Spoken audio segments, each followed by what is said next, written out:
Rekaman terakhir Beckett, Hari Pahala Huta Barat. Ibarat ratusan tombak yang tiba-tiba bersin ke muka cermin. Badannya yang transparan itu pecah dan memercik ke setiap wajah yang ada di ruangan.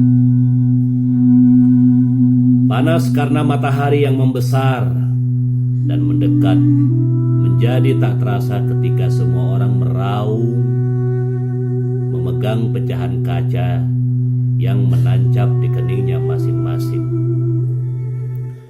Dan suara tangisnya yang terdengar seperti hujatan masih menggema, meski kepingan itu telah direnggut dan dilempar keluar tanah. Aku akan membuntuti kalian terus sampai kalian tak perlu merasa malu untuk mengawini anak gadis kalian sendiri. Seketika sorak-sorai yang lebih menyerupai raung anjing birahi itu terdiam.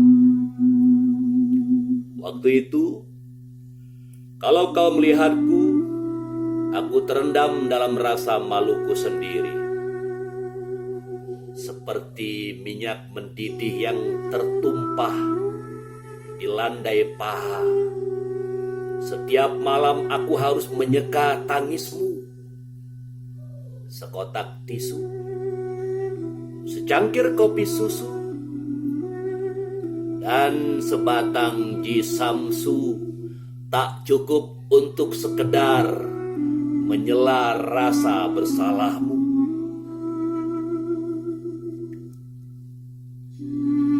Aku menyesal kau biarkan aku digerayangi para lelaki itu. Tapi tidakkah dari dulu badanku telah telanjang di banyak peraduan, setidaknya untuk adik-adikmu. Sekarang aku hanya mengenapkan kutub yang tak tuntas. Waktu itu ia bersiasat lebih kepada dirinya sendiri. Nubuat dari kusir kereta yang telah banyak melihat pemandangan kota-kota membuatnya yakin apa yang telah dilukiskan di langit takkan mampu diganti di bumi. Maka ia membangun sarang yang bagus sebagai sekawanan musang. Dan ialah saat serombongan utusan itu datang menyampaikan tantangan, ia merasa tak perlu berdegup cemas, meski ia sendiri tak yakin. Tiadanya rasa asing di perutnya itu, apakah pertanda kemenangan atau terlepasnya harapan. Sedangkan kaum malam itu belum lagi usai merampungkan puja di altar. Asap keabu-abuan meninggi, perlahan membentuk liukan ular. Biasanya bergambar merak, katamu. Namun kau tak ingin buru-buru. Kau kan anak dewa. Kau tak merasa pantas bercuriga kepada penanda. Usai setengah jam, kau membasuh kedua tanganmu yang kemilau ke air kolam. Tiada sama sekali riak. Dan kau tak yakin tiadanya riak itu pertanda puja telah diterima ataukah sebentang hampa. Bisakah malam ini kau tak menemani mereka? Aku berhak cemburu. Kau merasa berhak. Ia lalu mengenakan pakaiannya yang paling pantas, dan ia biarkan bayangan badan dan harumnya berkibar-kibar. Ia mengusap paha yang pantat, buah dada yang penat, dari balik kaca di kamarnya. Ia melihat kerlip lampu kota seperti mata anak lelaki yang mengedip, memohon. Arloji di tanganku memisahkan salju di luar dan prosa Proust di kamar. Arloji, detaknya adalah denyut nadi dahar cedar yang melengkung-lengkung digayuti malam. Cahaya bulan menusukkan keriangannya yang ramping ke kamarku, tapi tirai menghadangnya. Tirai dengan gambar deretan palma. Karena itu, dengus nafas cahaya memberat.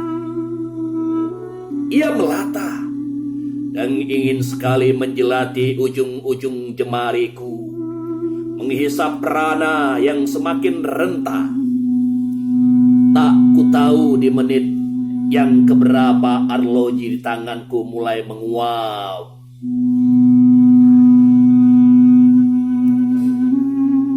Hanya detak-detiknya terus menggema, seperti secangkir cat merah yang dilemparkan kuat-kuat ke sebentang putih kanvas. Kau meraih jas, membuka laci-laci, dan mematikan radio. Kau ingin pergi, tapi tirai bergambar deretan palma menghadangmu. Bel berbunyi. Kau ingin pergi, tapi lantai kamarmu adalah jurang. Aktor-aktor berjatuhan ke sana dari 5 lembar dramamu. Kau ingin pergi, tapi jantungmu gigil gagak di bubungan atap di hujan salju. Bel berbunyi. Kau ingin pergi.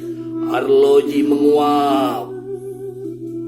Dahan pohonan cedar melengkung digelendoti malam.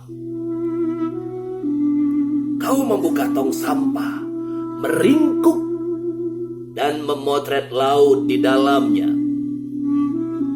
Cahaya bulan cuma sepercik di sudut atas bingkai jendela.